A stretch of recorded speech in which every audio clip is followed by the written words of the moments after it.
Ile-Ejọ ní lóòótọ́ ni Adedoyin lọ́wọ́ nínú ikú Timothy Adegoke.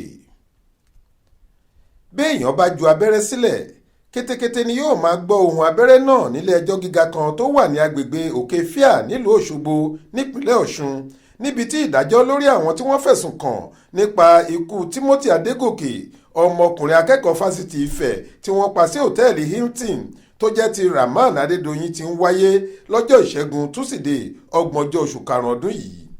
Ní nǹkan bíi aago 10 kọjá ìṣẹ́jú 12 ni onídàájọ́ Adépèlé Òjó wọlé sí kóòtù ọ̀hún tó sì jókòó tẹpọ́n sórí àga ìdájọ́. Barisita Farimah Adésínà ló ṣojú àwọn olùpẹ̀jọ́ ní kóòtù ọ̀hún. Williams Ajayi ló ṣojú olùjẹ́jọ́ kìíní, nígbà tí Henry Ọdúnayọ̀ ṣojú fún olùjẹ́jọ́ kejì, ìkẹta àti ìkarùn-ún. Agbẹjọ́rò Okon ló ṣojú olùjẹ́jọ́ keje. Lórí ọ̀rọ̀ pé agbẹjọ́rò àwọn olùpẹ̀jọ́ ìyẹn Fẹ́mi Fálànà kò gba àṣẹ látọ̀dọ̀ kọmíṣánná fún ètò ìdájọ́ nípìnlẹ̀ náà kó tó bẹ̀rẹ̀ sí gba ẹjọ́rò fún àwọn olùpẹ̀jọ́ ni adájọ́ náà kọ́kọ́ sọ̀rọ̀ lé lórí ní nǹkan bíi aago 10 kọjá ìṣẹ́jú 19. Nínú ìdájọ́ rẹ̀, onídàájọ́ Òjó ní kò pọn dandan kí lẹ́tà wá látọ̀dọ̀ kọmíṣánná fétò ìdájọ́ ìpínlẹ̀ náà láti sọ pé agbẹjọ́rò kan ń ṣojú òun níwọ̀n ìgbà tó bá ti farahàn nílé ẹjọ́ tó sì sọ pé òun ń ṣojú iléeṣẹ́ ètò ìdájọ́.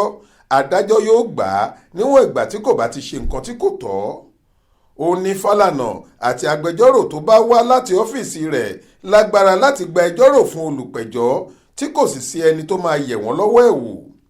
Aago 11 kù ìṣẹ́jú 7 ni onídàájọ́ àgbà bẹ̀rẹ̀ ìdájọ́ rẹ̀.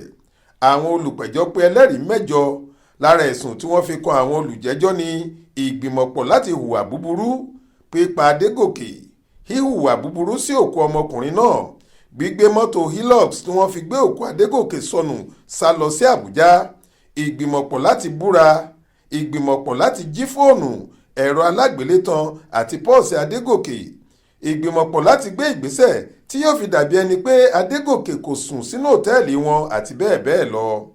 Onídàájọ́ Adépèlé sọ pé kò sí àríyànjiyàn kankan níbẹ̀ pé inú yàrá 25 room 305 òtẹ́ẹ̀lì Hilton ni Timothy kú sí láàrin ọjọ́ 5 sí ọjọ́ 7 oṣù kọkànlá ọdún 2021. Bákan náà ni adájọ́ ní àwọn ẹ̀rí tó wà níwájú ilé ẹjọ́ ti fìdí rẹ̀ múlẹ̀ pé lóòótọ́ làwọn olùjẹ́jọ́ gbìmọ̀pọ̀ láti pa Timothy Adegoke.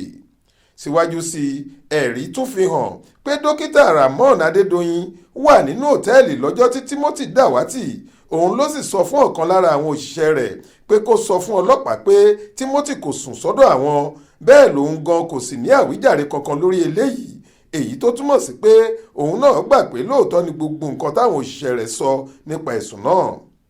Ilé-ẹjọ́ gbà pé lóòótọ́ ni Adedoyin jẹ̀bi ẹ̀sùn gbígbìmọ̀pọ̀ láti pa Timothy, ó sì lọ́wọ́ nínú ikú Adegoke. Ìgbẹ́jọ́ ọ̀hún sì ń tẹ̀síwájú lásìkò tá a fi ń kó ìròyìn yìí jọ. A ó máa fi ibi tí ìdájọ́ náà dé dúró tó yín létí láìpẹ́. Babáṣọlá Florence ló ṣàkójọ ìròyìn yìí fún iléeṣẹ́ tẹlifíṣàn Aláròye online. Faith Adébọlá ló kà á sétí ìgbọ́ yín.